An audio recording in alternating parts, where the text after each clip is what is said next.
but their defense was awful. They made mistakes. They ran into each other. They had back-to-back false starts, all kinds of stuff. And you're just tired of looking at it. And kudos for the Steelers for the day. That was a big, big win for them in a big way. A couple other things, okay?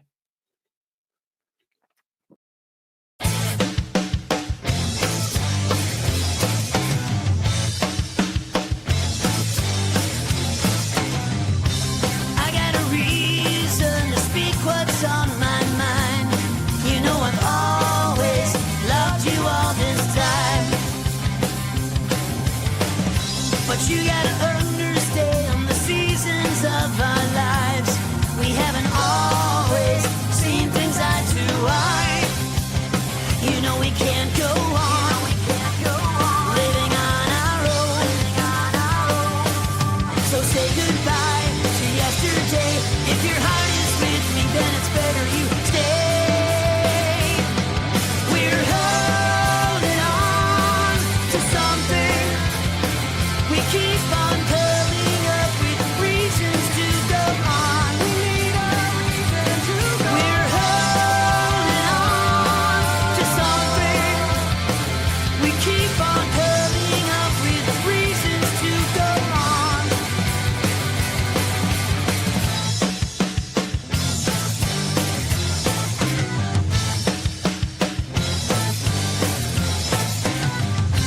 I got a feeling, you know what's on my mind.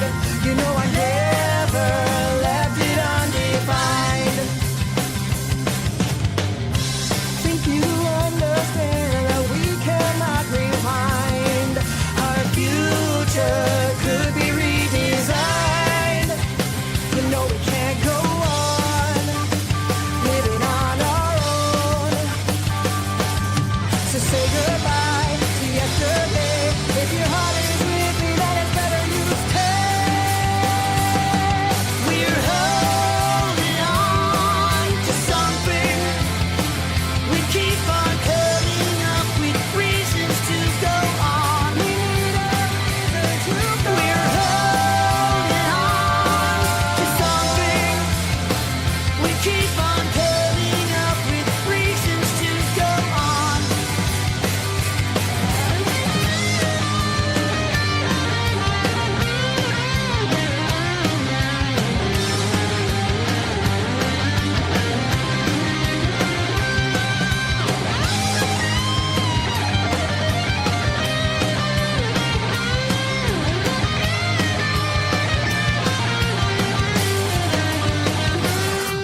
We're holding on to something. We keep on coming up with reasons to go on. We need a reason to go on. We're holding on to something. We keep on coming up with reasons to go on.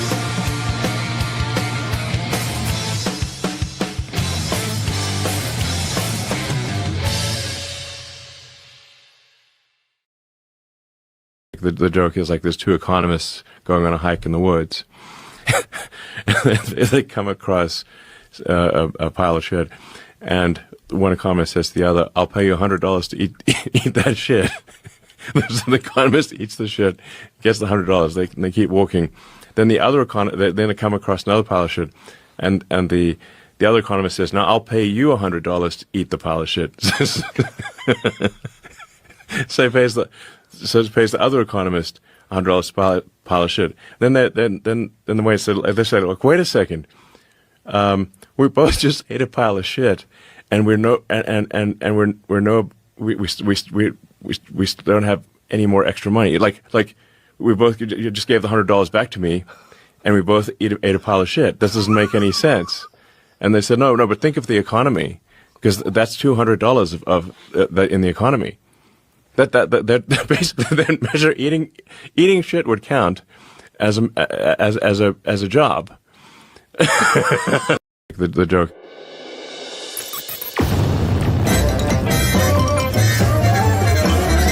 You're listening. Yeah, like all the time I'm listening.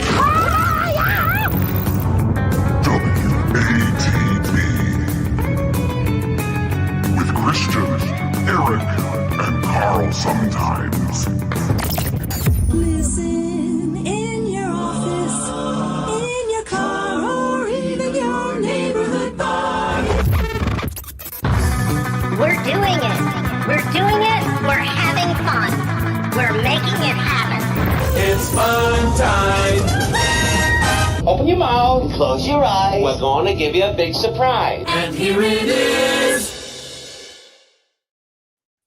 Welcome to Who Are These Broadcasters, the only show that's picking the Blue Jays in 9 games, and the only show that doesn't have a problem when two people have a conversation. I'm Christian Bladt, and right there, as always, is the great Eric Zane. How are you, EZ?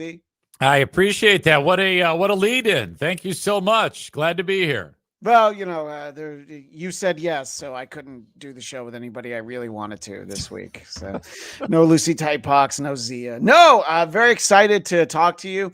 And for our visual audience, they can see you're represented by Jaden Daniels' arm. And that was something that you sent to me. And, I feel like if I'm going to acknowledge it, I don't think we should have to wait for sports, do we? Because something tells me we might look at it more than once. You want to give this any setup?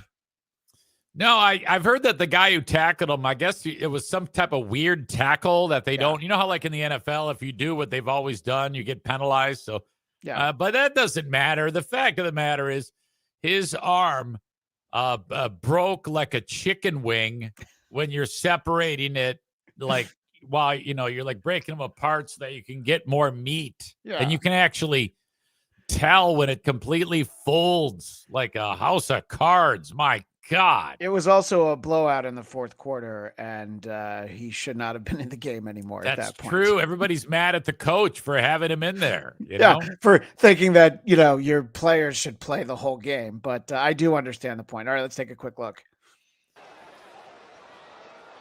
And the arm just gets pinned.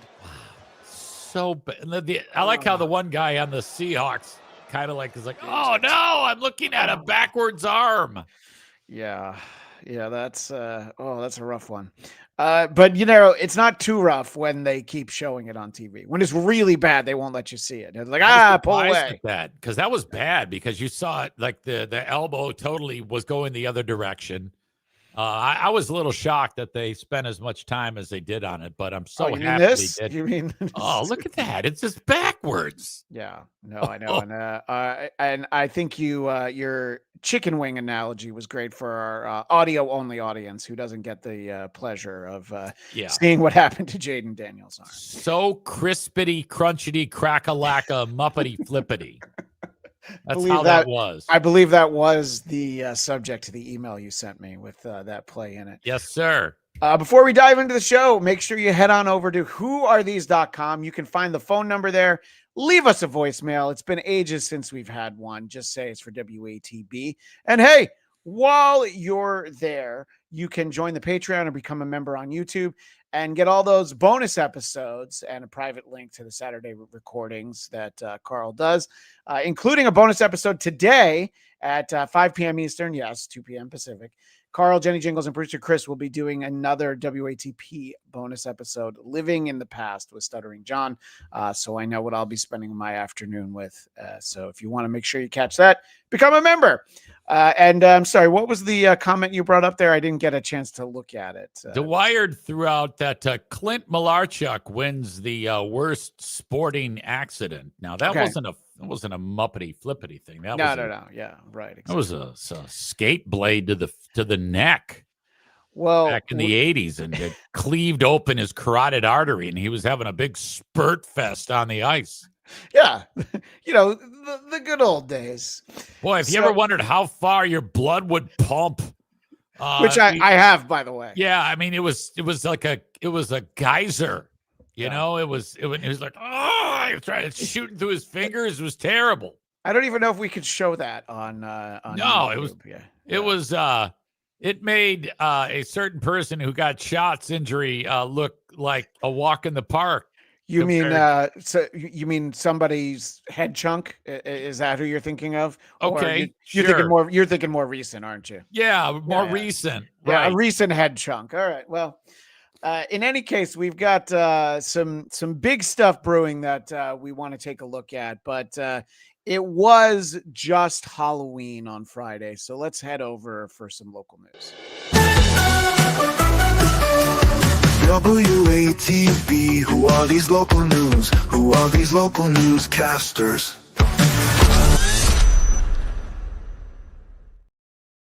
So every year, our girl Julie Baker out there in Colorado Springs gets sent out to some haunted attraction because she doesn't like to be scared. We haven't had her on the show in a while, largely because I actually got in touch with her and I asked her to record a video for WATB 100. She said thanks, but no thanks. So I haven't wanted to play her. To be fair, I wrote way too long of a script. It's probably on me. So wait a minute. She was considering it? Yeah, but she's like, well, what would you want me to say? And I was like, oh, I was thinking this. And I said, or I could shorten it or change it. But then she just took a pass. So was it out of the, she doesn't know who you are? No. I just follow her on Instagram. Yeah. But she wrote back. Yeah, that's so I'll give her that. That's a win for us. And she considered it. Yeah. Think about how many people never consider this show, Eric. Julie know. Baker did consider us, and we appreciate her for that. Horrible. So, all right, let's see how she handled. I believe it's called Hell Scream. Always I cope with humor, and I'll be like, do I like haunted houses yet? No! They scare me. Did that no scare you? Good. Then we can share in the adrenaline that's burning through my stomach right now. Staring at the actors? No. What was that? Dang it! It doesn't take much, does it? No, it takes very little. Just watch your mouth, buddy. So far, she hasn't actually been scared by anything. It's just the possibility of something. We've played videos like this where, at least the person jumps out and tries to grab them, and that's when they scream. Julie doesn't even get to that point. No, she's too cute to be corny, though. This drives me crazy. Come on, just all the gals that make you wish your dick worked. Ha! Did I scare you? No? All right. Okay. Nope. I don't like it. Okay. Nope. What gets me is you don't know what's around the corner. Exactly. Yeah. We don't want you to know what's around the corners, do we? I do love that. The guy's like, yeah, that's a haunted house. And how can she be scared with him just walking with her? He's walking in front of her for her audio audience. So, yeah, she should be fine. You at home are getting a little treat. No. Oh, there it is. There we go. Get me out of here! Okay, that was... Okay. You can probably trim it down a bit, yeah. You do have to go to the bathroom before coming through here. I'm leaning on the baseball. Back to you in the studio. It looks like Goodbye. someone pissed on it. What looks so shiny? Her face looks so shiny. It looked like it was a landing pad for loads of jizz. Well, I guess she won't be recording the video for WATB 200 either. Easy. Yeah, but the reason why, so this is obviously this is heavily edited. This is what she posted on Instagram. So she took the footage and she put it together okay. So there's literally nothing that actually scares her except for some wind. Yeah. I like that approach. I'm a little let down by local news this year because there are nowhere near as many of what I was hoping for, which is we even played some from years past last week, when you have the whole news team in a theme costume and they act out in little skits and stuff like that. Yeah. I didn't find anything worth actually showing. I did find something else that's not worth showing, but I'm going to show it anyway. Of course. Here's a meteorologist in Roanoke, Virginia, who is very proud of the costume. And, well, Easy, let me know if you're impressed. And we are back with our very own Storm Cloud. I am a thunderstorm. Storm Cloud. Yeah. So he says he's a thunderstorm. You want to describe that for our audio audience and for Blind Mike? Okay, so younger guy, gray suit, and then he went to Hobby Lobby and got a bunch of fabric and colored it gray. And then there's spots of that all over him. And he had to tell us what he was because, I wouldn't even I would have had no idea, even that he's a meteorologist, that's what he was shooting for. Yeah. I thought it was some type of animal with a disease. Well, that's what I was going to say. If you were showing me this still photo, this image we're looking at right now, I would be like, okay, a koala exploded. That's the only guess I would have had. But he's going to let us know more about it. And the one pun, great to see you, sir. He's covered in Easy's pubes. Right. He does look like that. Yeah. Because that's what my pubes look like. Right. Because we all know how great the hair on top of your head is, but all of your hair is also magnificent. It's everything is Gandalf color. It's either gray or white. All right. Well, I have Gandalf pubes. How long do you think he spent on this costume, Easy? too long. It looks like 1 minute, but probably he spent an hour because he had to get all the fabric. He had to attach, he had to color it. Well, I would say take the over beyond an hour. Oh, wait. And I'm hoping it shows up. Yep, it's showing up. You can see kind of the lights in there. There's actually lightning in there that's just kind of popping once in a while. So yeah, thanks for explaining it because it sucks so bad. He's like, look, there's lightning. Okay, you got Christmas tree lights, but sure. Oh, yeah, it's very well done. Slide out of the shot. Yeah, show your hands. You I got some of the extra lightning. It's kind of like Thor, but maybe not quite. He's kind of like Thor. He can shoot lightning from his head. Oh, what a dork. By the way, the rest of the news team is doing the right thing. They're ending and saying, "Boy, this looks great." I could have gone with that, but we he spent a month working on this. On and off. Yeah, on and off. So on and off, he spent a month working on it. Does that other chick actually have a Karen haircut? She does. She went out of her way to have a Karen. You're talking about the chick right next to him in the green? Yeah. Yeah. I mean, look, she rocks it. Okay, not everybody can pull off the Karen. Yeah, right. So he spent a month on it. Because I had to sew on all the polyfill, and then interlaced through here, all this is kind of in and out through all the polyfill as well. Wow. So, this is so great. And then painting as well. Wow. And it still has that Halloween costume smell to it. Yeah. Okay. You can kind of see it there. I like that you stay true to who you are. Thanks. I like that. I want to keep it simple this year, but but that's a lot of work. So this is Roanoke, Virginia. So I do believe that the black chick just said, "Oh, bless your heart," because she's pointing out that he's a slow. Yes, yes. And these towns are always B team news. Yeah, of course. Generally some of the dumber people in media wind up in these towns. There's only like 3 or 4 American towns where they look acceptable and have brain power. New York, Chicago, LA. That's about it. Yeah. Outside of that, they're all idiots. There's definitely tiers, and I would say Roanoke, Virginia is at the bottom tier. Oh yeah, without a doubt. San Francisco's another good town for news, but other than that, except for that guy who cried for 4 minutes about how he was leaving the ABC affiliate in San Francisco. If you remember, we watched that not that long ago, and it's okay if you don't remember.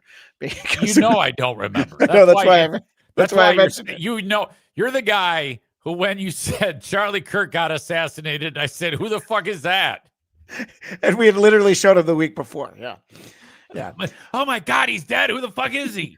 So our last Halloween local news entry for this year, anyway, is this is a morning TV show called The Vegas Morning Blend. They're talking candy corn. I believe this is from a couple years ago, but I do want to give credit to an Instagram account called News Fumble. I would not have seen this if not for them. I like to eat candy corn one color at a time. If you're really getting OCD about it. Well, I'm not always a nibbler. I'm kind of a gobbler. So I eat a lot of candy. So what she says is funny, but the fact that she can't hold it in because she really, if she just said it and they moved on, I wouldn't play the clip. That's the only reason why she did this bit was so that she could let everybody know that she's really into eating cock. Does she look like a gobbler to you, Easy? I think so. Okay. I think so. This chick is fun. She's going to be gobbling this guy moments after this. The guy dressed like future Marty McFly. Is that what that is? I thought it was a hunter at first. Marty McFly Jr. From Back to the Future Part 2. Something that is seasonal but not Halloween specific is a video that I'm going to set up. That guy is a good friend of E-Rock's. I had another. Cried?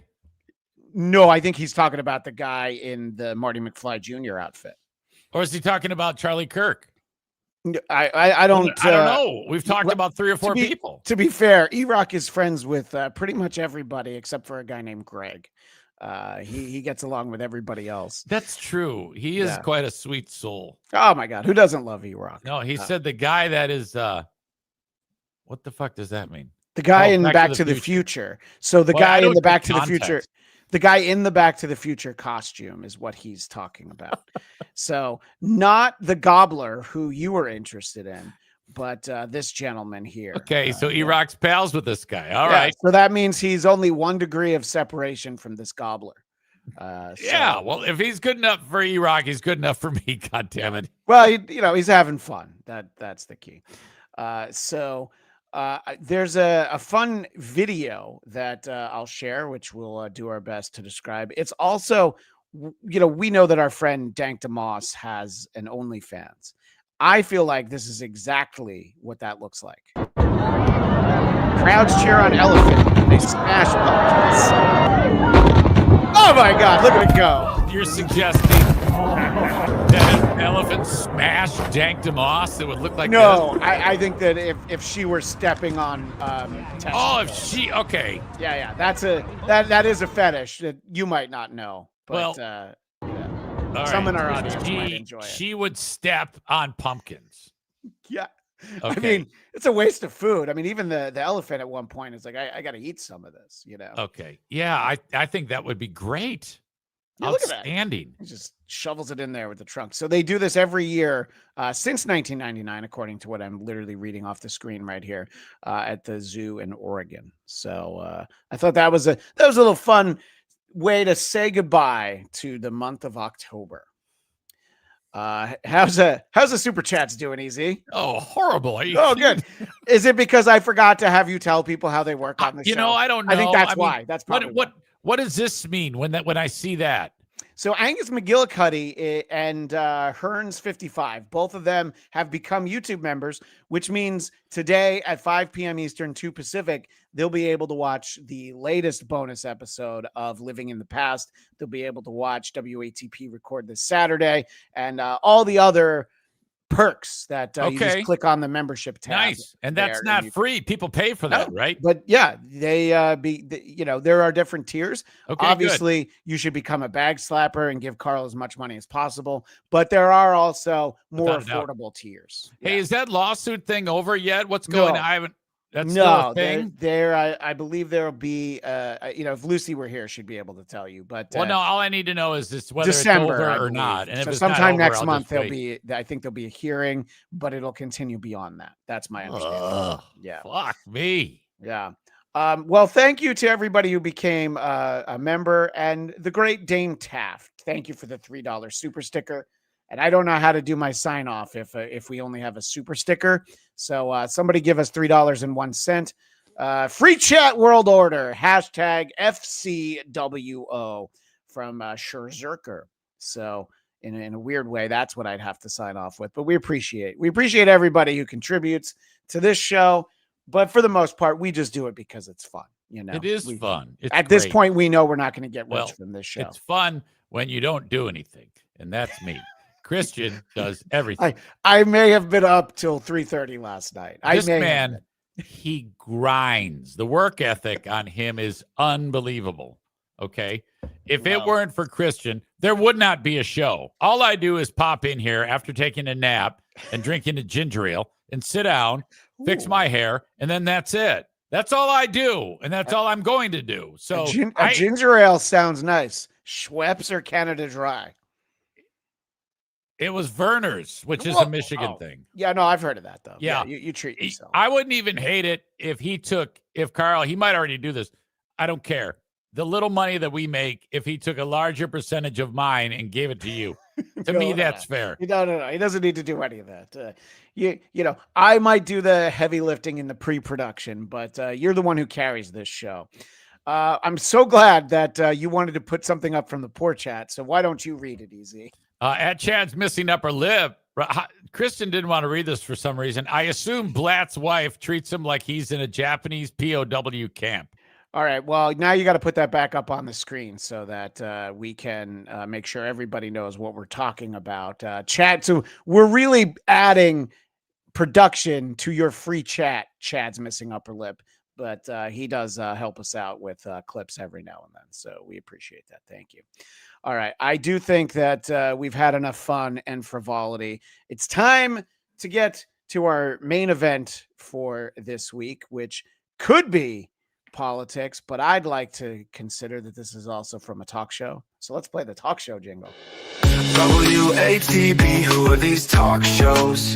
Who are these talk shows?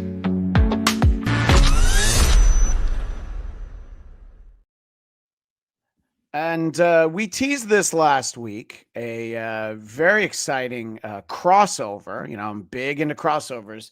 I love Avengers movie crossovers. I even like the Flintstones meet the Jetsons.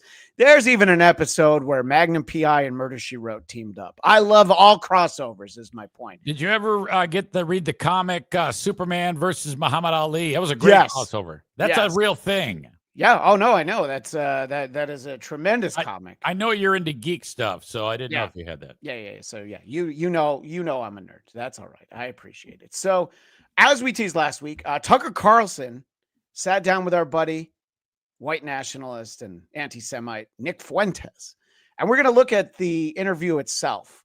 But I think it might be a little bit more fun to start with some of the reaction to the fact that Tucker Carlson was willing to have a conversation with another adult man.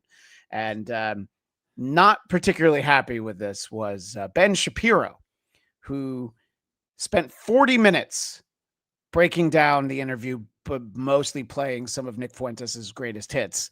But this is how Ben started his show yesterday. That topic is the fragmentation of the political right. That fragmentation is being caused purposefully by a splinter faction of people led by a young man named Nick Fuentes. They call themselves the Groypers. They are white supremacists. They hate women, Jews, Hindus, many types of Christians, brown people of a wide variety of backgrounds, blacks, America's foreign policy, and America's Constitution.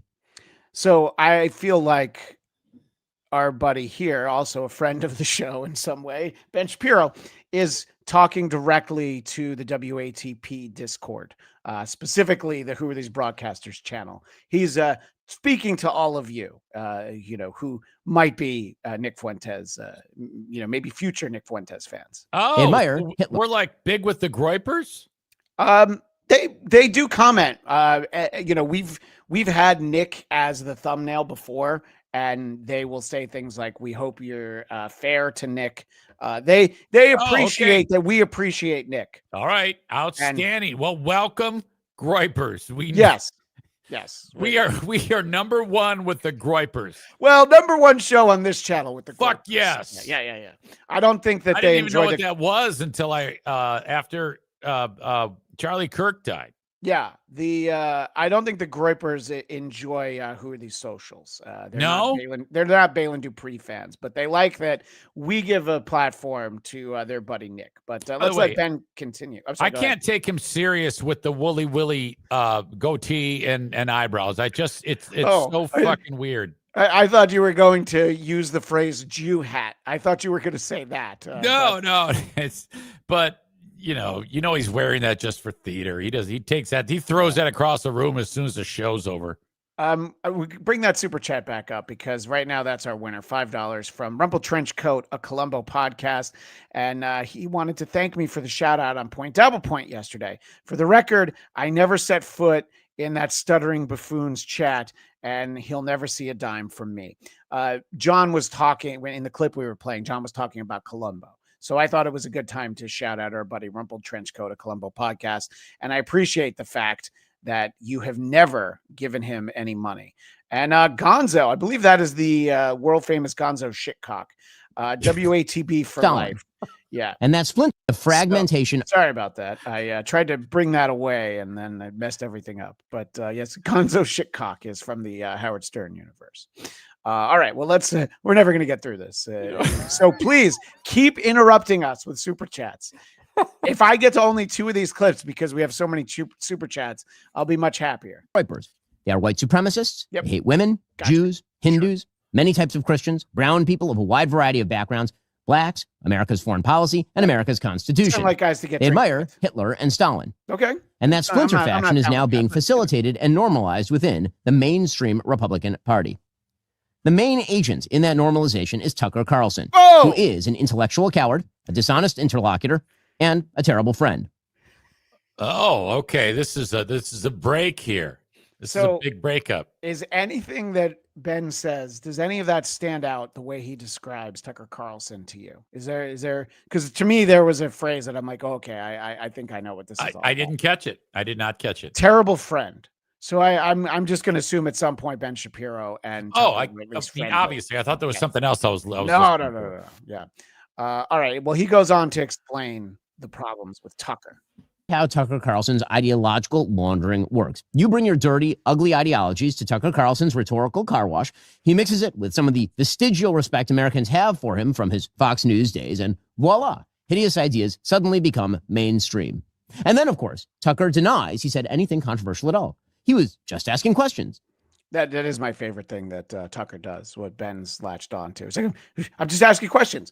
It's like how people, will retweet something that is just a wild, crazy theory, and they just put interesting ... Or like an emoji of eyes looking sideways, And I love how Tucker's like, hey, I'm just asking questions. And he's going to ask some questions of Nick Fuentes in a little bit. But I don't know. I guess Ben Shapiro's not in the let's ask questions business. Yeah, this sounds like jealousy to me. A little bit. Yeah, a little bit. He's interviewing people. You don't want him to cancel people, do you? Of course, there is no First Amendment right to a Tucker Carlson sensual massage. But to listen to Tucker, you'd think there was, so long as you despise America, oppose President Trump's foreign policy, and bear a peculiar dislike of Jews. Tucker Carlson, you see, is a coward. You think this might be a little overwritten, this mouthful that Ben is spouting here at the top of his show? It's one of the most unnatural things you'll ever see. I'm thrown off by so much on this.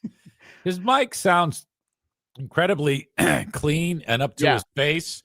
I've never understood that. I noticed that with him, and I noticed it with football punter. What's football punter's name? You're talking about Pat McAfee. Yeah. Their mics are always over here. Yeah. But it sounds like they're right here. How do they do that? You're going to hear the modulation in Tucker's mic in a moment. So whatever it is, I wish I could afford it. So in setting the groundwork for the interview, this is why I'm starting with Ben. He also loops in Candace Owens, who we have featured on the show in the past. And he wants us to understand how the ball started rolling towards Tucker and Nick Fuentes sitting down. And first, he may or may not throw Candace Owens' greatest hits under the bus. The case that dinosaur bones, for whatever reason, are always just found by the paleontologist. Like, it's not like you and me walking outside. I'm like, hey, a dinosaur bone. And, or by somebody who's related to a paleontologist. It's very strange. So her argument is that dinosaurs are probably not real because only the paleontologists ever find them, because they're digging, She's too cute to be that brainwashed. God damn it. It bothers me. Yeah. Well, she's, let's see how cute you think she is as she continues. And then, but it was just convenient for Israel that JFK got shot. It was just convenient, you guys. Totally convenient. It was convenient for Israel, by the way, when the towers went down. No. Okay, so it's convenient. All these things that happen are just very convenient. She's just asking questions. She's not saying that Israel was involved in any of these things. I just want to be clear. Anything happens to me, blame the Zionists. Like 1,000% blame the Zionists. Like let that be my parting word. I'm waking people up to the fact that pedophiles are in power. Yes. They are literally in power. Sure. And that is intentional because then they can be controlled while they are in power. And they are also exhibiting signs of a psychopathology that lets them know that they will do harm to the masses and feel nothing because they were themselves, many of them, raped when they were children. Yep. It is not a coincidence that Justin Trudeau is gay. Obama, gay. Zelensky, gay. Emmanuel Macron, gay and married to a trans man who molested him when he was a child. So these are all things that Candace Owens is alleging. So if you say that, isn't that slander? Yeah. So we don't, we're just playing what she said. We're not even asking questions. No, I mean, we know that's not true. Is she that small of a fish for people? Those were all big names. I do believe that Macron's wife has engaged in some kind of legal action that, if memory serves, I do remember hearing about. Was unsuccessful. All right. So now Ben will set up the fact that Tucker sat down with Candace Owens, and the topic of our buddy Nick Fuentes comes up. Candace Owens had recently hosted Nick Fuentes, and this led Tucker Carlson, in an attempt to dissociate from Fuentes, to label him a weird little gay kid operating from a basement, and a Fed as well. That's obvious to me. I've been around a long time. I know it when I see it. Yeah, and I will say I don't understand it. We were very kind to him. Like, I truly, like, we almost said, like, we felt maybe he was a bit lonely. We should invite him back for dinner. I mean, that's how good of an experience I had. It's clearly it's and then it was a 180. So it's either A, it's being driven from like a little boy insecurity, and he just was so worried that he like just went on the attack because he doesn't know how to have normal relations after being banned everywhere. Well, I think there's that could be one element. The angry gay kid thing going on. Yeah. It's so matter of fact. Tucker's not even on camera when he says the angry gay kid thing. But God damn it, his microphone sounds amazing, right? Exactly. So he hasn't come out and said he's gay, though, has he? No, there's the allegations that he blew that guy Destiny. And we had clips from Mayo Yiannopoulos, who was absolutely convinced. The reason why there's so many of these rumors about Nick is, one, they're funny, but also he's very outspoken about women and, how he has no time for them. So, that's part of this interview. I watched all 2 hours and 18 minutes of this interview at double speed, but I still watched it.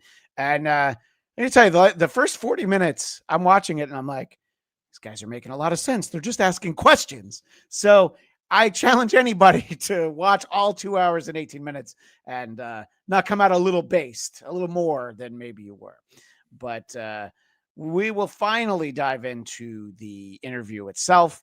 And, there's the potential for it to be contentious, but Tucker's not there for that. And, Nick is just happy to be at the big boy table for a little while. Attack them.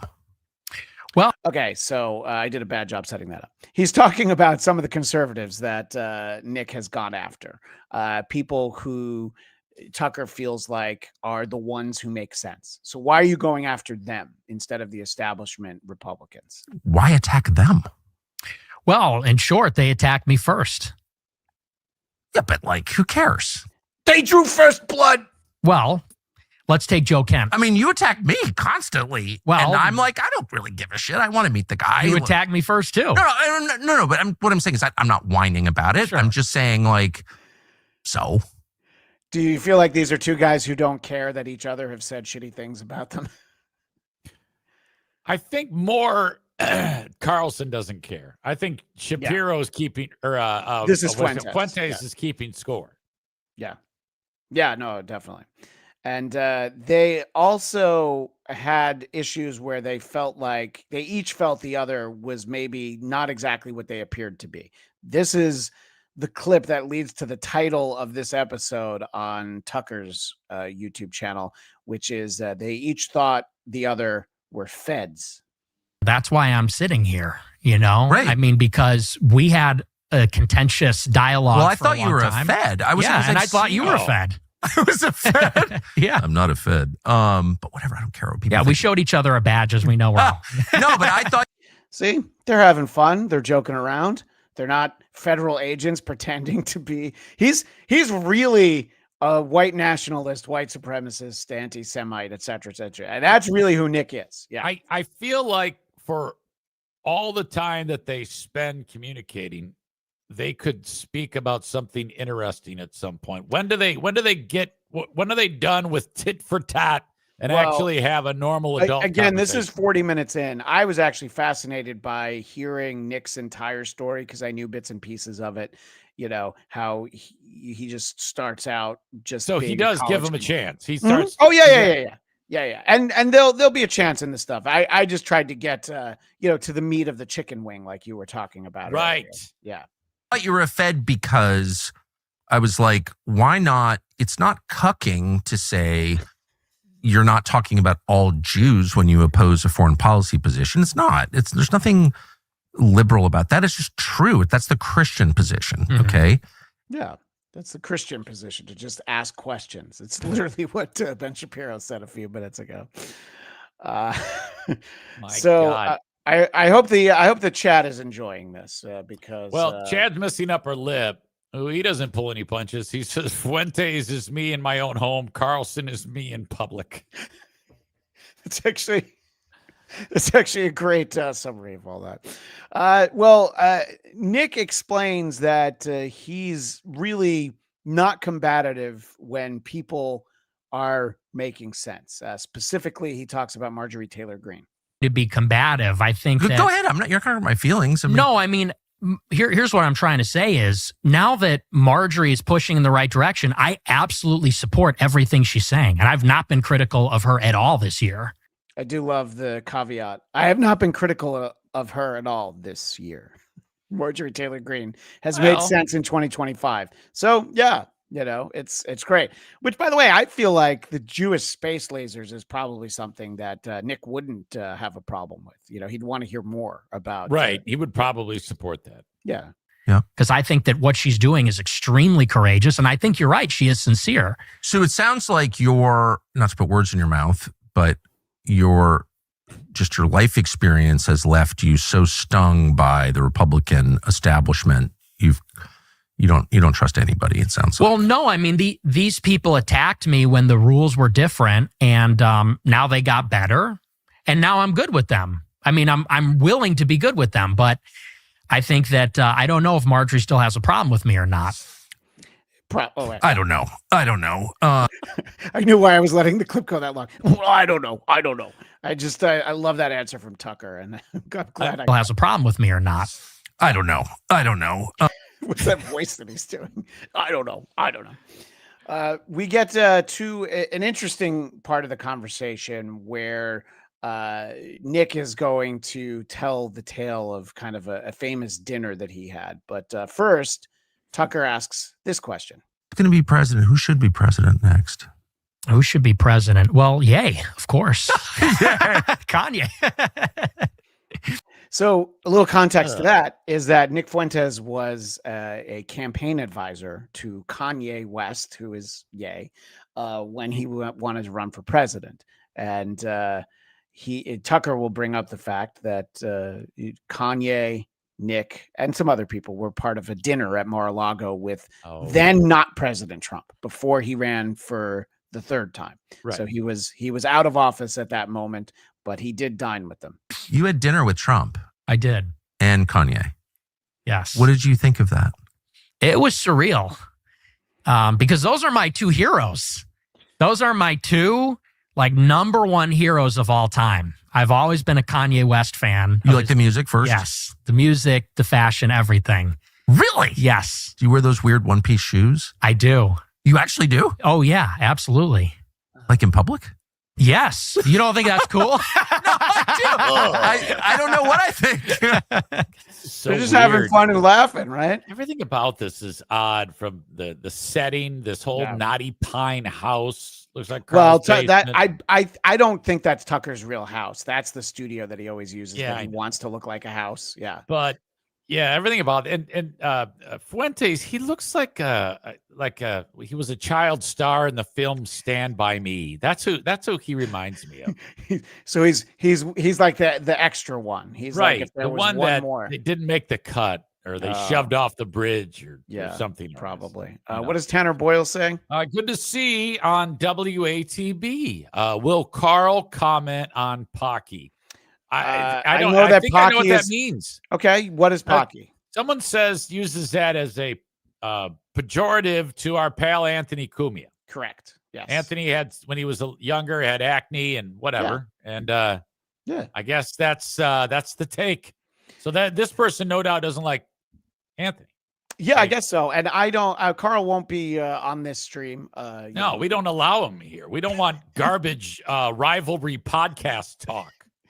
Yeah, although we're really diving into the weeds on this one. We're just observing it. I mean, we're just asking questions. Easy. We're gonna bring on Tom Myers to get his take in just a bit. He's a pal of ours. I'm sure he's got some takes on this, and I'd be interested to hear them. Maybe Tom Myers versus the rest of the world, the new episode. We'll talk about this. Dwyer Christian, Carl hates the idea of Tom Myers in the show. I think a lot of people hate that. No comment. Yeah, exactly. A lot of people hate that. But so what we were getting a moment ago was Nick Fuentes is talking about his two favorite people in the world, Trump and Kanye. This was a clip I think we maybe never actually played on this show, but here's Nick Fuentes earlier this year in the spring talking about President Trump specifically. Fuck you. Fuck you. You suck. You are fat. You are a joke. You are stupid. You are not funny. You are not as smart as you think you are. You are, and honestly, and if you watch my show, you know I've been very critical. I've never been this far. This just goes to show this entire thing has been a scam. When we look back on the history of populism in America, we are going to look back on the MAGA movement as the biggest scam in American history. And the liberals were right. The MAGA supporters were had. They were. So I love the you're fat, you're stupid, you're not as funny as you think you are. All things that would probably penetrate the Trump armor, because those are all the things he thinks about himself. Let's go back to the interview with Tucker, where Nick has some more observations on Ye. Has a deep regard for Trump. And so at the beginning, it was a little awkward because he wouldn't talk. And he was sort of shy. Ye. Yes. Which is surprising, right? Because he's so outspoken, but Trump was trying to get him to talk. You know, the impression you have of Kanye West, does he usually seem like a guy who would be shy and have any difficulty sharing his opinions? Yeah, didn't he get blown on the river in Venice, or on the streets of Venice? Like in the boat, wide open. That wasn't very shy. That's not particularly shy, but that was probably more about the property that was with him, the woman in question. But a little bit more about Ye. And it was kind of like a boomer moment, because Trump was trying to get him to talk about like opportunity zones. He was giving him like the black voter pitch, the black Republican. Really? Yeah. And I was like, dude, like he's not that kind of Republican, to say the least, Fair. At this point, I think. I do love Tucker has a great laugh. We haven't gotten the big one yet, but when something really tickles him, we hear about it. There are a number of people who've gone after Nick Fuentes and attempted to cancel him. The Anti-Defamation League are referenced, and the Southern Poverty Law Center. I'm mentioning both of those because he just throws out the acronyms really quickly. But I didn't even realize this. I found this interesting, what someone associated with the Southern Poverty Law Center did. Reject that, because they have been messing with me for my entire adult life. I mean, the ADL got me banned on YouTube. The SPLC posted my house on their website. What do you mean posted your house? They posted a photo of my house on their website. How can they do that? I guess that's a free speech thing. The SPLC posted a picture of your house on their website? Yes. When? In 2022. Do you think that Tucker's actually having trouble understanding this, or is he just like trying to drag out the moment? It's like, I think how can they put a picture of your house? Drag online? out the moment, like, oh my God, how could they possibly do this? That's what, and then it's going to be revealed. So I'm anxious to hear the rest of this. Yeah, well, I'm expecting it was probably because Nick was busy trashing their kids, so it was okay to dox him. What does JFK Head Chunk say? Head Chunk says it was on Zillow as well. Well, that's true. Actually? Yes, they wrote an article. They said Nick Fuentes bought a building in this city, and they said we interviewed his neighbors and property records reveal this and that. And on the front page, the picture for the article is my house where I live. That's crazy. And then someone showed up with a gun and tried to kill you at that house? Yes. Well, all right. Now we're getting ahead of ourselves, because that doesn't happen immediately in 2022. We got to look back at Election Day last year. It's Election Day today. So this was November 5th of 2024. And when Trump won, Nick posted, "Your body, my choice, forever." And this is what I'm talking about Nick Fuentes. I think he actually believes everything that he says, but he does know to play it up for the show business of it, Of course. So he's sticking his finger in the eye of pro-choicers. Yeah, right. Exactly. And, it's a way to be a sore winner, as they say. Right. And, right. Which I love that. I applaud that. Yeah. And, but the serious nature of it, I don't know if I'd do it if Guy was at the front door with a gun. Well, this precedes Guy at the front door with gun. This is right here. This is sort of what leads to it. Yeah, he'll talk about that. So there Internet you go. lost its mind, and people then started posting my address. So the internet lost its mind to that tweet. This is literally what he's talking about. I wanted to make sure everybody saw it. Online, because they were so unhappy with the tweet. And so on TikTok and on Twitter, a screenshot of my address, my phone number, all my personal information, it went viral. And when I say viral, I mean there were multiple tweets that got 20 million views with my whole readout, all my information. Like your actual address where you spend the night. Yes, where I live, where I do my...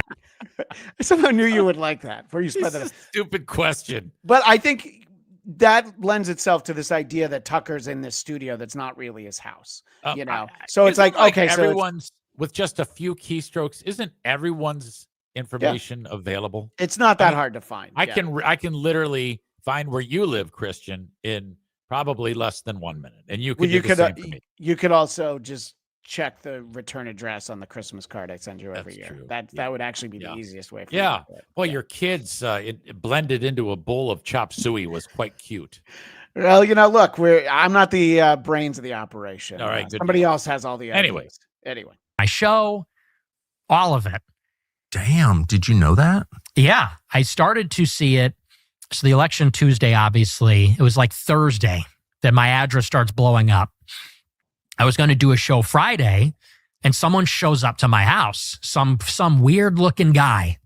Mark Atkinson wants to know if he's related to Paul Lynde. He sounds kind of like him. Well, R.I.P. Paul Lynde. There are rumors that they would have some of the same hobbies. Shows up to my house and just walks through the yard, walks through the gangway into the backyard, and is just circling my house and then goes away. So we call the cops, me and my producer, and we said, maybe we shouldn't do a show tonight.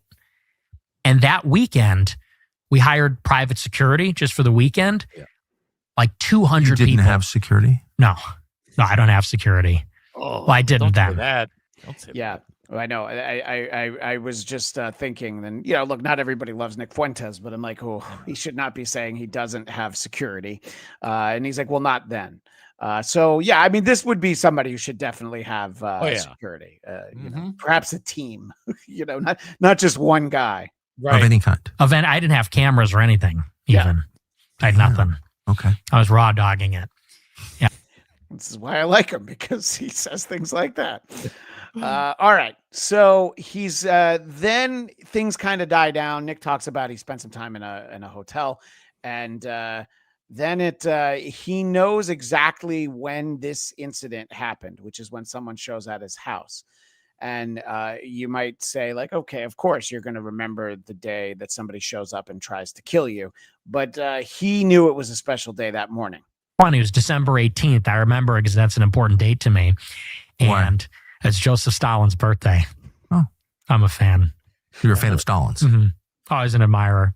But we don't need to go into that, I guess.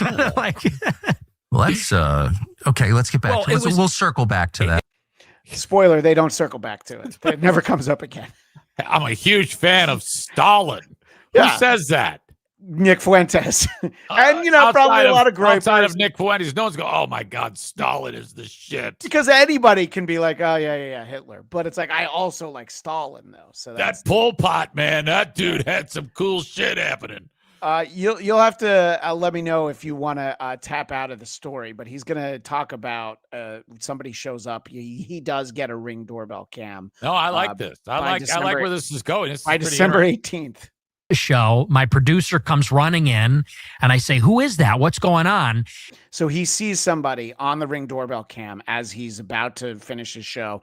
And he doesn't want to tip the guy off in case he's listening to the show. So he doesn't react. There's a strange guy in a motorcycle helmet and he has a gun. I'm mentioning all this because I had to cut a lot out because it takes a while to tell this story. It's taking a while to show the clips. So he sees this. So the show ends and then they're going to talk about what's there. And he goes, oh, I called the cops. They're here. The guy's gone. I said, okay, good. So I start getting changed out of my suit and I hear gunshots go off outside. Damn. Yeah. That might actually be one of those drops that I need to start using on the show because of the number of times that he goes, damn, could be a new one of these. Thank you. Please clap. I think Tucker saying "damn" might actually be nice. And I literally like jumped to the ground because I'm like, I don't know what's happening here. And I step outside for a minute after the dust kind of settles, and there's like 10 cop cars all up and down the street, and they have the whole block locked down. Police tape everywhere. There's like a dozen cops. Like I said, the whole block is shut down. The alley is shut down. And they go, get back inside, get back inside. We have no idea what's going on. We have no idea what happened. And they wouldn't let me or my producer leave until the morning. So for people that like to follow a specific narrative about Nick, might ask, hey, what did you and your male producer do all night when you weren't allowed to leave the house? Did you have fun? Did you make popcorn? Eric, I'm just asking questions. I don't think there's anything wrong with No, that's what everybody does. Yeah, I'm just ask asking questions. What went on there? That's an outstanding question. Yeah, thank you. So the police never actually tell him what happens. What Nick finds out from media coverage, the guy who showed up with a gun, who tried to, who was planning to shoot Nick Fuentes, right, who tried the back door, he went all around the house, tried to get in. He was unsuccessful. Earlier that day, that guy had killed 3 people. So he killed his old roommate because I guess they had like drug deals gone awry, and this guy's life had spiraled. So he shows up, kills the roommate's sister, kills their mother, and then he drives 2 hours to Nick Fuentes' house, which the Southern Poverty Law Center made sure was available online. So Nick pointed out that this is not too long after the Luigi Mangione shot that healthcare CEO. Right. So he's like, okay, so this guy's probably thinking, all right, I'm going to go down in a blaze of glory. Right. So I just wanted to kind of pick up the pace on the story because I realized it's interesting though. Can you imagine if that actually did happen? Mm-hmm. I wonder how the world would react to this one. I think it would be a different. I don't, how people reacted when Charlie Kirk died. I don't know if it would be the same for this dude. I don't think it would be the same for Nick. Nick's views are very extreme. Charlie Kirk's whole point was that he was reasonable and he would talk to the other side and he would listen to your ideas. And there's the clip of, a guy who introduces himself, I'm a gay Republican. And he's like, just say you're Republican. It doesn't matter. Right. I did see that clip. Yeah. So that's not Nick. Nick might have dropped an F slur if and Nick interacting with his super chatters sometimes. We'll tell you that he's not as warm and cuddly.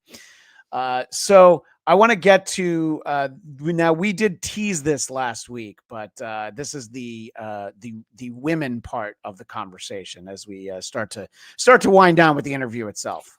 Other factors that prevent. I'm sorry I called you gay, by the way, but now we've seen the clip where he called him gay, and so Nick's reaction. Called you gay, by the way, but I'm always. I think I'm just too old or something. I'm like, what? Why is anyone married?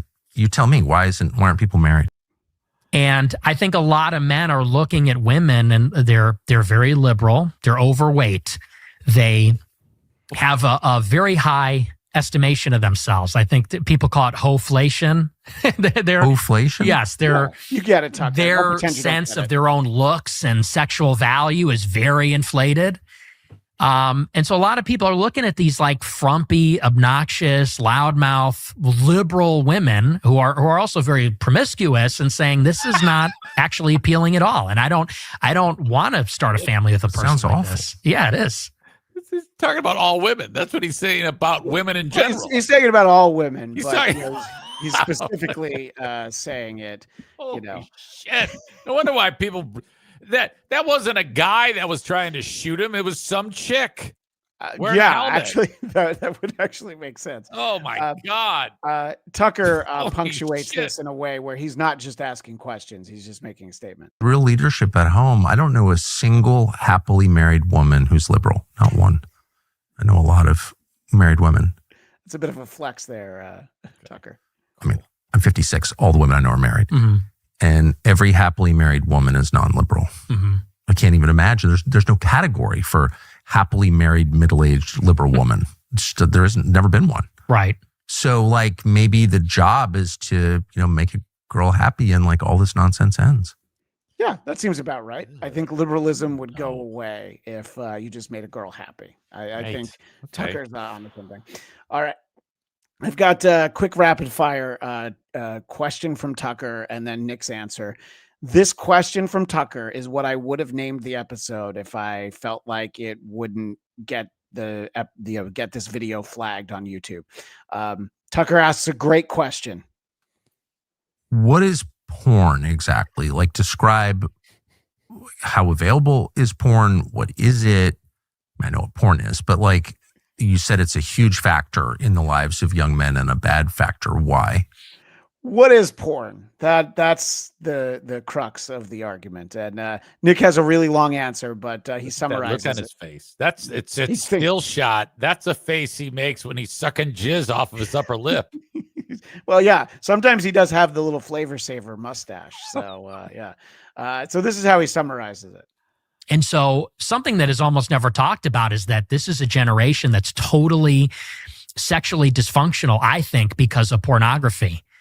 And some people are able to cope with it. Some people don't have a problem. But I think a lot of people, and maybe even a small minority, have a serious problem with it. And How does it make people sexually dysfunctional? I think that it's impossible for a real woman to compete with the availability and the novelty of pornography. You don't know that. Well, do you feel like this might be a guy who doesn't know the difference between porn on a screen and the warmth of a real woman? do you think there's any chance? Hey, look, I'm just asking questions, This Nick. is a perfect opportunity for him to say how he prefers the warmth and stench of a butthole. That's what he needs to do. So, oh my gosh, JFK Head Chunk with $5.01. I'm Christian and my wife thinks Zane's couch is a buffet. It's a terrible thing to say because there are, of course, 2 canines on your couch. That is very unfortunate. It's Eric Nagel. People this staunch against porn are the ones who have shit they shouldn't or involved in things that will expose them. Yeah, I agree. Yeah, he doth protest too much. He's definitely speaking like somebody who's into some weird stuff. Right. If there were ever to be somebody who was ashamed to be gay, it would be Nick Fuentes. And I'm not saying he is because I would never say that. I know better than to say that. But he would be, just heartbroken by himself. And I mean, Destiny's not even that good looking, Nick. You could do better. All right. So we'll get to Ben Shapiro's meltdown, but I find this clip funny because of the way that Nick responds to it. So Mark Levin, radio host, does some TV. He speaks out about this meeting between Nick Fuentes and Tucker Carlson. You're going to have to come through me and millions of people just like me, and you're not going to make it. You think your stupid little podcast, or your stupid little subscription program, or your little TV show, or maybe you have a little radio show, is going to change the world like hell it is. Not if I and everybody else have something to say about it. Well, that's some tough talk there. He's fired up. That's some very tough talk from a guy who clearly needs a drink of water. He's like, what I personally enjoy about Nick Fuentes clips is, somebody who says something like that makes a tough guy point. Then Nick has this response. Mark Levin, I wouldn't be surprised if he had a vagina, actually, if he's a girl, because he's such an emotional woman. You watch his speech, he's literally shaking with anger. Literally cannot control himself. He talks about he said, my grandpa fought at Guadalcanal. Was your grandpa a girl too? He said, where was Nick Fuentes' grandparents? My grandfather fought in World War II. And Mark Levin seems like a histrionic woman. I don't know what's going. I would say I would fight him, but one, he's an old man. He's going to be dead in 20 years. He's on his way out. Two, I think he might be a woman. So I don't even want to fight him because I don't want to hit a girl. I know people say I'm a sexist, but I don't do that. So Mark Levin, I mean, this guy's like, by definition, a Jewish pussy, which a lot of them are. Anyway. Okay, so what he's doing here is much more engaging than two people. When he's solo, he's much easier. He's great. Interview, Zane, I know you do a solo show, the Eric Zane show, every day at 7 a.m. Is that right? It is not even close, sir. It is at 10 a.m. Eastern, Monday through Thursday, 9 a.m. Friday. So anyway, it's 7 a.m. my time. That's Anyway. my mistake. But But he's I great. can't- That's excellent. I've done solo podcasts and I hate it. It's very hard. And No, he's relaxed. He's on a yeah, roll. he's and he's great at it. He's loading, firing, and reloading. I always like it when like assholes like Levin talk down to people who do what this guy does. Yeah. Like it's worthless. I was like, are you fucking kidding me? You idiot. I mean, you might have some points that are valid, but you look like a fucking stooge the way he's talking about this guy here. And this guy's loving it. You're playing right into his hand. Yeah. It's exactly what the Groypers, what the America First, they're not Mark Levin fans, you know. And is that Average Cracker? It is Average Cracker. I can't believe anyone would doubt Nick Fuentes. I suggest everyone does what I do. Put on a Burger King hat and listen. I mean, I love a nice Burger King hat. I don't know what that means, but in fact, I once got busy in a Burger King bathroom. Yes. So, yeah. But I appreciate that. Look, I ever since we've been doing this show, I always say that I appreciate the showman that is Nick Fuentes. His beliefs are, inarguably abhorrent across the board, and that's what Ben Shapiro did. Nick refers to it as playing my greatest hits, and they included things like this. Führer Friday, it is Hitler Friday. Shut up. It is Heil Hitler Friday, nigga. Heil Hitler, all my niggas Nazis. So he's only like 2 notches to the right of Steel Toe, who does Rumble Friday. You know, you got Aaron right here, and Nick Fuentes is only a little bit past him. Yeah. But the anti-Semitic thing, the Hitler thing, is a theme. Hitler was a pedophile and kind of a pagan. It's like, well, he was also really fucking cool. So, time to grow up. We're not children. You don't feel like that's right? a strong argument? Am I right? Am I right, boys? Am I right? Let's go. He was also really fucking cool. Okay. I don't like that at all. The euphemism that Nick uses here, I feel pretty confident that what he's referring to, this is, of course, a terrible way to describe it, but it's also kind of funny. It doesn't really sound correct to me. Wait a second. It takes 1 hour to cook a batch of cookies, and you have 15 ovens, probably in 4 different kitchens, right? Doing 24 hours a day, every day for 5 years. How long would it take you to make $6 million? I don't know. It certainly wouldn't be 5 years, right? The math doesn't seem to add up there. The math doesn't quite seem to add up there. I don't think you'd result in 6 million, maybe 200 to 300,000 cookies. And I think the Red Cookie Association said something like that, probably 200 to 300,000 cookies baked, probably. And in addition, in this hypothetical, I imagine that if you took aerial photographs over the kitchens, you would need to see certain smokestacks to release the smoke from baking the cookies. And the smokestacks would project certain shadows, but I guess they're not visible in the aerial photographs taken over the kitchens. Moreover, if you look at the soil texture, it's really not deep enough for mass cookie storage underground. I am so uncomfortable. I thought you might be. Holy but, shit. He's really committed to the bit there. And I thought about clipping it, but I was like, nah, Nick really camps out on that. Canuck Collector, you guys act like he wasn't just saying this to make people mad back then, falling into his trap. No. That is exactly what I'm saying. It's exactly why he says these things.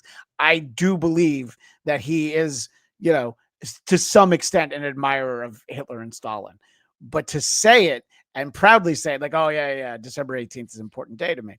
He says these things because he knows it'll get a reaction, and he's great at it.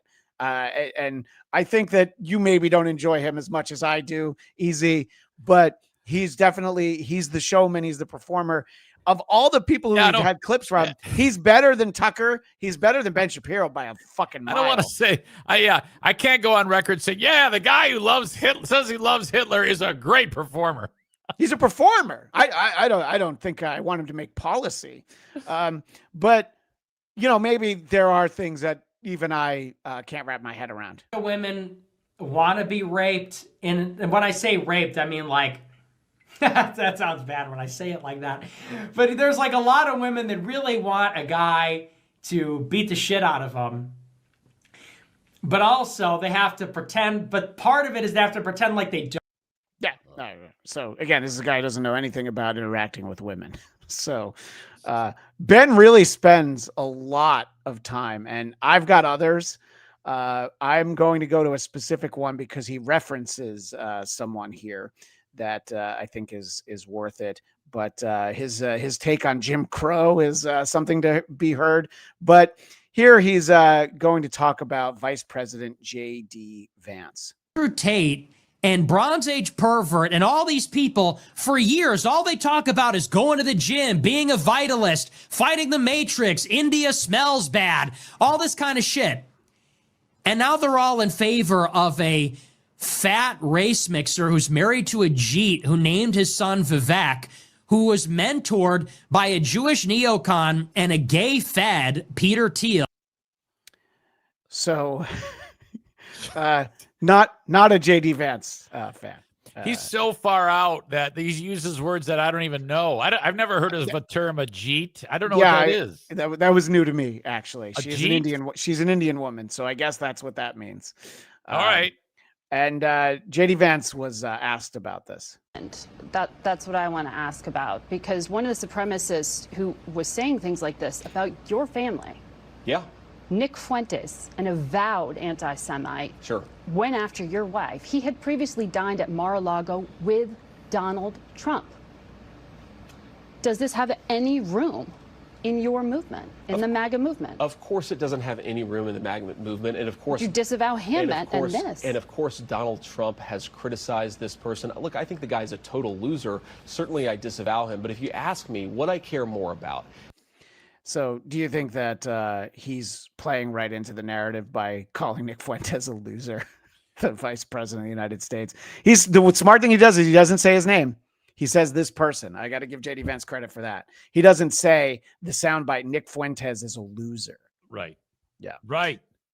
All right. So this is the cherry on top of all of it. This is Nick talking about the fact that Ben Shapiro spent 40 minutes yesterday, an entire show, mostly playing his greatest hits. We played a little bit of him talking about Tucker, but it's mostly trying to make people aware of who Nick Fuentes is. Hey, it was a clip show. Today, it was like a full-fledged Fuentes Updates clip show. It was like America's Funniest Videos. One clip after the 40 minutes, no ads. That's how you know they mean business. When Ben Shapiro turns down the money from the advertisers, when Ben Shapiro doesn't do, let's say, 50 ad reads in a 50-minute video, that's how you know they mean business. What do you think he's trying to say about Ben Shapiro here? The fact that he Well, turned down it money. must be a big deal to him if he's if the Jewish guy is turning away the dollar. Yeah, I think that might be what Nick's saying. He will literally do an ad read at a pro-life march. In person, he will give a speech in real life at a pro-life march about abortion, and he will stop and do an ad read for ZipRecruiter. Oh, I don't know if that's true or not. It just made me laugh, the idea that he would do an ad read for ZipRecruiter. But when you're talking about anti-Semitism, there's simply no time. There's no time. We mean business, because this is something we really care about. No ads. 40-minute video. And about 50% of it was just my clips. Fuentes says, Fuentes that, he's a Nazi, sexist, Holocaust denier. Whoa, you're sounding like, you're giving me like Bill Maher or Rachel Maddow. What is this? I thought Shapiro was against SJWs. Now he sounds like one of them. What is an SJW? Social justice warriors. So they're very far left people. Okay, gotcha. And the kill shot will be who he compares Ben Shapiro to. He was against liberal tears and cancel culture and safe spaces. Now you sound like one of them. So first, Nick Fuentes said a sexist thing. Then he said a racist thing. Then he said a Nazi thing and an anti-Semitic thing. He's a white supremacist. It's Hillary Clinton. So he says that Ben Shapiro has turned into Hillary Clinton. I know it was a long road to get there. And Nick has offered to debate Ben anytime, anywhere. That would be a good thing. They should do that. They should absolutely do that. Ben is incredibly smart and knowledgeable. He would probably drone on a little bit. But I don't know that Nick has his bags packed. As you really got to make sure that security's tight for that one, though. You think Oh, yeah. you think you might need that? Yeah. Yeah. You definitely don't want to go to like an open air venue like in Utah. Yeah, I don't even know what that means. You don't want to be exposed. Right. Yeah, exactly. We of course went long on that, and I, as much as I enjoyed all of it, we'll spend some time next week. I have some fun World Series parade stuff. Dodgers swearing on Mike. So that's always fun when that goes out over the airwaves. Calvertons make a great point. Stop being a deadbeat and hit that like button. Speaking of deadbeats, I assume we didn't have any super chats during all of that. All that Nick Fuentes that I unfurled. Last one was this one. Okay. Oh yeah, Average Cracker was good. That's true. Thank you, Average Cracker. This one was by the one pun. Yeah, not this week. One pun was getting. No, it wasn't the one pun. It was another audience member that was like, "All right, come on, I had enough of this," and sometimes that happens. No, it happens, and I understood that was a long segment, but there was to me there was a lot to unpack. It was Rumpled Trench Boy or Rumpled Trench Coat. I'm a big fan of Rumpled Trench Coat. He was like, "Come on, let's go." Yeah. Well, we'll go next week into some other stuff. I want to. It is election day, and not in a way that matters to most of us. Take it back. It was this guy. Sorry, I interrupted. The Lion and the Cub. I love Lion and the Cub. He used to drive a Jeet. We'll officially make a brief visit over to the world of politics. Who are these politics? Who are these politics?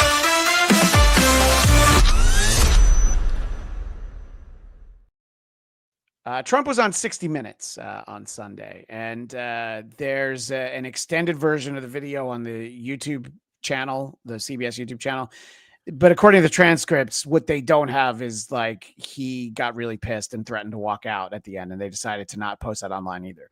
So I can't find that anywhere. But what I did have is that he did bring a little show and tell. He wants to prove that this administration has stopped 8 wars. I mean, just a little list of look at this, wars. President. So he has folded 3 folds, envelope style in his suit jacket. And Trump wanted to make sure we saw the list of 8 international conflicts he says he's been able to end since returning to office. Now I know he's in his 80s. Is there a more boomer thing than printing out a tweet so that you can hold it up and show it to someone? Yes, there's the one I was talking about, Armenia and Azerbaijan. Yeah. I don't know if he had anything to do with it, but No, I guess it has been. Both Armenia and Azerbaijan say they didn't. And, that Israel and Hamas one, you might have wanted to give that 30 days before you started. Yeah, that one hasn't really panned out. Yeah, I don't know if it's got legs. And you have branded yourself the peace president. Well, I think I did pretty good. I solved, those are 8 of the 9 wars I solved. You know how I solved them? I said, in many cases, in 60%, I said, if you don't stop fighting, I'm putting tariffs on both of your countries, and you're not going to be able to do business with the United States. Why isn't that working with Putin? It is working with Putin, I think. I did different ways. So I do love that trend where he's like, oh, yeah, this thing that's not true. I just have to say that it's true. Yeah. And, You know how it is. Yeah, I would do the same thing because it's worked so well in the past. So you just keep going with it. And this is Nora O'Donnell is the interviewer for 60 Minutes. And what does JFK Head Chunk say? He's quoting Trump. Here's my war list: hot dogs, hot dog buns. Wait, wrong list. I do love that. Thank you. So he's asked about the New York City mayoral election, which we spent a lot of time talking about last week. Zoran Mamdani, the socialist, which many polls were saying he was going to have a cakewalk, and we'll see what happens. But he's asked about this. Orhan Mandami, 34-year-old Democratic socialist. He's the front communist, not socialist, communist. He's far worse than a socialist. Some people have compared him to a left-wing version of you, charismatic, breaking the old rules. What do you think about that? Well, I think I'm a much better looking person than him, right? So that's the Trumpiest Trump answer you can get. He does have more, but I wanted to let that breathe for a second because that was the part that made me laugh in the middle of the night. I think I'm a much better looking person than he is. But what if Mandami becomes mayor? It's going to be hard for me as the president to give a lot of money to New York because if you have a communist running New York, all you're doing is wasting the money you're sending there. So I don't know that he's won, and I'm not a fan of Cuomo one way or the other, but if it's going to be between a bad Democrat and a communist, I'm going to pick the bad Democrat all the time, to be honest with you. So that is a backhanded endorsement of Andrew Cuomo. And the reason why I play that is as this is airing on Sunday night, Andrew Cuomo is on a live stream, a political live stream in New York City. It's on 60 Minutes, Cuomo, saying that you're his guy. No. First of Trump said you're his candidate. Before this guy with the beard starts talking again, I want you to listen for a very important sound. You hear Cuomo on the phone. No. First of Trump. So no. First of Trump said. So he's going to start talking, and then you hear a very quiet click. You're his candidate. If he had to pick a bad Democrat or what did he say? Or a communist. Or a communist, he's picking you. They go to the video where they were going to show his face while he spoke. Hello? I think that they cut him off. I think he had to rap. You just get, oh. I really wanted to hear that answer. Yeah, I think we all did. That's what I was going to ask you. Ebro just got spicy. That's the guy. I heard a click before the boop. Wow. Okay. They're just basking in it. Oh, well. I love that guy's like, oh, well. Yeah. So the fact that Andrew Cuomo was on those guys' live stream is infuriating because that means he would have said yes if I had asked. Well, yeah, I don't know. Maybe you had the blues because the redhead said no to you, or I don't know what. Yeah, but I that was one of those like, wait, this just aired on 60 Minutes. We don't have our talking points on this, so whoever connected the call was just like, yoink. So vote New York City for Curtis Lee was not polling very well. No, those clips would be great. The communist guy's got to win. And by the way, Curtis had to hear that from Trump, who's saying like, well, I guess I'll take Cuomo. I'm like, dude, what the fuck? Like, give me something. Like, oh, well, if I still live there, I would vote for Curtis. But if you're nothing, no mention of Curtis. So that's unfortunate. I do want to wrap up a little bit on the early side because I do know that segment went so long. And I don't know, Easy, did you enjoy it? Because that's all I care about. I enjoy anything that you are hosting. Okay. The one that I'm enjoying the most is the one that you are hosting. Oh, well, I appreciate that. Well, you should check out the latest episode of the Blattcast that we did last week, where we talked about John Carpenter's original Halloween movie from 1978. Oh God, one of our guest hosts was the great Lucy Tightbox, Kaylee from Once Over with Kaylee, and Nasty Neil, who people know from Streams with Stuttering John. He was also on with us. That's the type of movie that you can get people on, and they would describe how it affected them when they first saw it, because they were most likely young. Yeah. Oh yeah, no, and Lucy talks about how she got into like thrash metal and death metal when she's like 9 years old. So she's your kind of gal, Commando Gone Wild. They used to say politics is Hollywood for ugly people. So how do you explain Kamala Harris?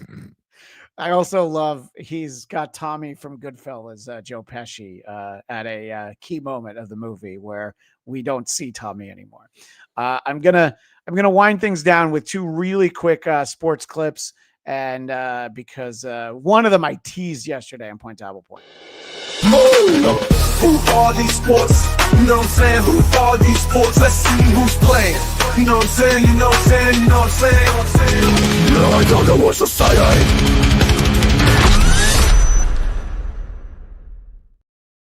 Our buddy Carl's Buffalo Bills beat the Kansas City Chiefs, and some of the play in that game left Tony Romo a little bit tongue-tied. Here, pulled, and then another hold right there. I think it was.